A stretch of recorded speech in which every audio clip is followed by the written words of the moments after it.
రైతులకు పైసలు వచ్చేటోళ్ళకి ఇస్తారట. ఇది రైతులకు ఫ్రీ కరెంటు కదా, రాని కరెంటు 8-9 గంటల వచ్చే కరెంటు సోలార్ కరెంట్ ఏమో రైతులకు ఇస్తారట. అంటే రైతులకు 24 గంటల కరెంటుకు నువ్వు మంగళం బాడినవు.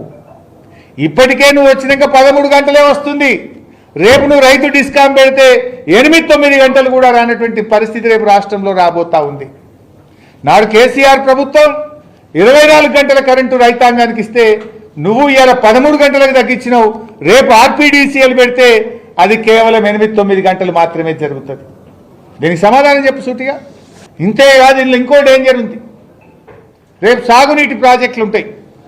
మన కాళేశ్వరం లిఫ్ట్ ఇరిగేషన్, దేవాద్ర lift irrigation, Kalwakurthy, Nettempadu, Bhima, Koil Sagar lift irrigation. రేపు దానికి కూడా 8-9 గంటల కరెంటే ఇస్తావు కదా. నీ కరెంటే ఉండదు. నీ దగ్గర ఉండే పీపీఐనే రెన్యూవబుల్ ఎనర్జీ. పీపీఐ అంటే పవర్ పర్చేజ్ అగ్రిమెంట్. పీపీఐనే నీకు సోలార్ పవర్ ఉంటే నువ్వు రాత్రిపూట కరెంట్ ఎట్లా ఇస్తావు? ఈ మోటార్లు ఎట్లా నడుస్తాయి? అంటే నువ్వు నీళ్లు ఆంధ్రాకు జారగొడతావా? కృష్ణానదిలో వచ్చే వరదనే 3 నెలల్లో 2 నెలల్లో 15 రోజులు వస్తుంది. నీళ్ళు వచ్చినప్పుడు రప్పరప్ప గుంజుకోవాలి, మన ప్రాజెక్టులు నింపి పెట్టుకోవాలి. నువ్వు 8 గంటల కరెంటే ఇస్తా అంటే మోటార్లు ఆన్ అండ్ ఆఫ్. పొద్దుగాల 7 గంటలకు ఆన్ చేయాలి, సాయంత్రం 5 గంటలకు బంద్ చేయాలి. మరి ఎట్లా నింపుతావు నీ రిజర్వాయర్లు?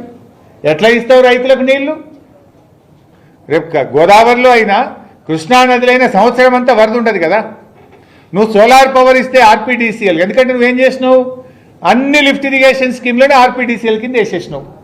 ఆర్పీడీసీఎల్లో మరి కరెంట్ ఉండేదే 7-8 గంటలు 9 గంటలు ఉంటే రేపు ఈ మోటార్లు ఎట్లా నడవాలి?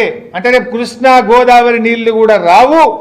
రేపు కల్వకుర్తి కింద, నెట్టంపాడు కింద, భీమ కింద, కోయిల్ సాగర్ కింద, ఏఎంఆర్ ఎస్ఎల్బీసీ కింద, సీతమ్మ సాగర్ కింద, కాళేశ్వరం కింద రేపు పంటలు కూడా వండకుండా చేస్తావా రేవంత్ రెడ్డి అని నేను అడుగుతా ఉన్నా. రైతులకు నీళ్లు కూడా ఎగనామే పెట్టవా? ఇక వచ్చే నీళ్లు కూడా రాకుండా చేస్తావా? నీ థర్మల్ పవర్ లేకుండా